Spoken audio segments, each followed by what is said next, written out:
Limbiya, na tsani yaron nan. Ba na son ganin shi a rayuwata. A koda yaushe idan har zan kalle shi, ba zan taɓa kallon shi a matsayin ɗan Abba ba.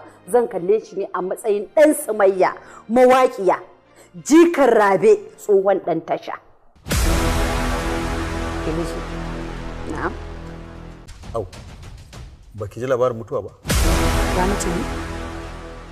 Nan, da na da cewa kuna tun ko za ki ji labarin mutuwa a wani gurin ce. Amma dai wannan yaron shi dai bai mutu ba, yana nan da ransa, ba kuma zai mutum ba, sai dai wani yadda Allah, insha Allah yana nan da ransa.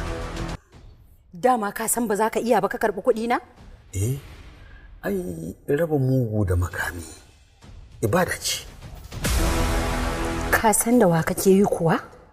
Da kilishin gabas nake ba.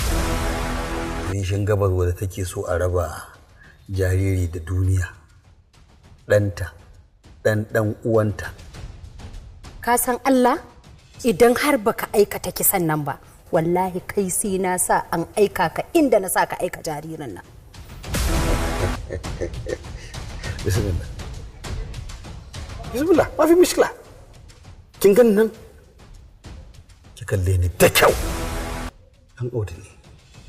Billahi lazi na bi ki tabara. Ki tambayi kowa duk wanda ya san dan audu, ki tambaye shi ki babu inda na taba aikata kisa. Banni dai zan yi yan dabarbaru na zambace abu mai kama da damfara ko wani abu dan in ci abinci. Wannan larura ce. Ka to ka dawo min da kuɗi na. Wata kuɗi? Ai kare ma zaki. Dukkanin alƙawuran da kika yi min na gida da mota wallahi sai kin kawo su. A hawa. Kwarai da gaske. Saboda duk maganganun da muka yi alƙawarin da kika yi su kaf sai kin cika su. Kin ga wannan miliyan 20 da kika bayar? To kin ba da kuɗin rufa miki asiri ne. Ganin da muka yi da ke a waya suna nan a naɗe. Wallahi idan baki waɗannan abubuwa da na gaya miki ba, zan je har fadan ku har gaban mai martaba in danna masa iji. Abba kuwa kin san ina da lambarsa, wallahi zan buga masa waya, zan tura masa, muna gama maganan nan ma zan tura masa a waya. Gawari su zaki bayar, magana ta ƙare.